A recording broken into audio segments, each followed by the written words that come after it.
Hi, this is Paul. I'm coming back with TTM episode number 52. I have 7 returns, so let's get started. The first one is a one-on-one in 16 days from Tom Goodwin on the Fleer 92 Prospects card. I sent that to Truist Park, so I've actually had some success because I got CJ Nikowski back the other week. So, but like I said, the Braves are hot and cold. When you send to the stadium, whether it's Truist Park or Cool Today Park in Northport, I sent a request out to Walt Weiss in spring training in 2024, and I'm still waiting for it. So it is what it is. So you got to be selective when you're sending to Braves requests to the stadium. The next one is a 101 in 9 days from Mark Wassinger on the 88 Fleer. The next one is a 101 in 9 days from Mike McFarland on the 91 Fleer Ultra. Then the next one is a 3 of 3 in 111 days from Sean Bosky. He signed the 92 Fleer. And then he signed 2 checklists. So he signed the 92 Fleer checklist. And then there's some other signatures on there.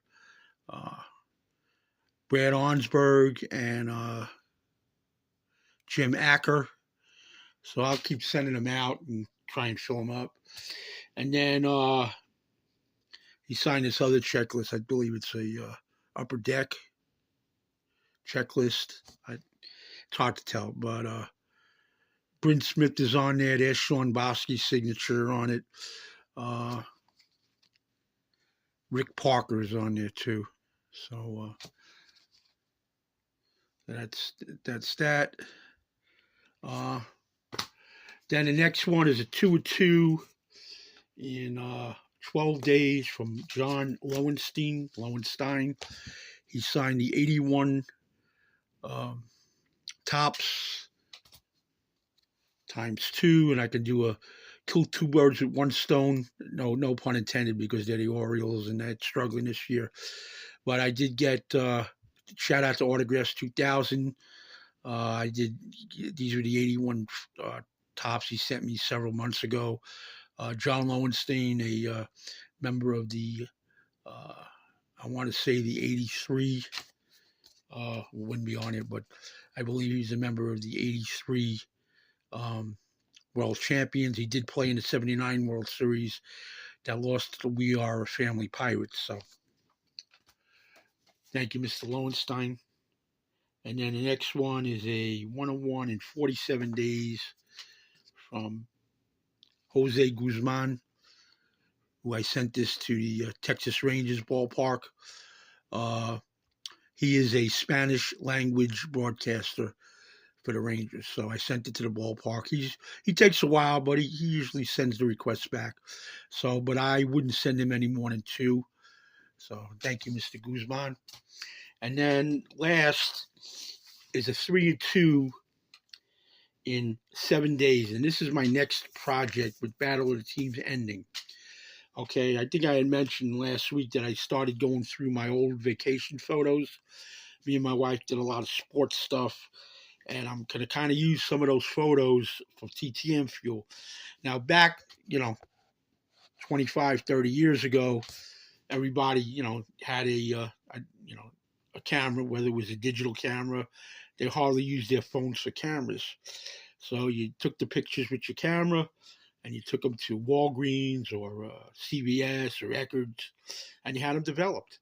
Now, obviously, today, everybody saves the pictures on their phone, and I guess, if they want it printed, they print it, they select them. But back then, you had a roll of film. You got every one of them developed. You really couldn't pick and choose. Then later on, they started making where you can make a CD, and then you can pick and choose. But back then, you kind of get everything developed. So my next project has already started. This is Craig Anderson. What this photo is, me and my wife went to the Hall of Fame in 1999, and that's where we met Bob Costas. And in the Hall of Fame, each team, they have like a locker set up with all their uniforms. So I'm not sure, if I'm going to send this back out again, um, but I sent it to Craig Anderson because he's an original Met. So I sent it to him. Very nice man. I had the opportunity, and I think I mentioned, at a Tampa Bay Rays Fan Fest, because he's considered local. He lives in Dunellen, Florida, which is up in north central Florida. But the local alumni would come to Rays Fan Fest and sign autographs, and he would actually wear his 1962 Mets jersey. So thank you, Mr. Anderson. So you're going to see a lot more of those types of pictures. I got them across all sports. I got football. I got racing. So I figured might as well. They're sitting in boxes. I might as well use them for fuel. And then Mr. Anderson signed this Shea Stadium panoramic photo that was already signed by Jesse Orozco. This I got from TTM Mike as a Christmas present. And he put 1962 original Met. He was with them in '64 when Shea Stadium opened. So I'm going to try and get as many individuals. I'll probably start with the old timers like Al Weiss and J.C. Martin that played at Shea Stadium. There's a few others as the years go by. Yes, so thank you, Mr. Anderson. And then he sends along a bonus photo card. It said with Buffalo Bison. So, all right, thank you, Mr. Anderson. So, other than that, and I've already spoke about the Mets. Like, comment, subscribe. Thanks for watching. Hope everybody enjoys their long holiday weekend. And thanks for watching.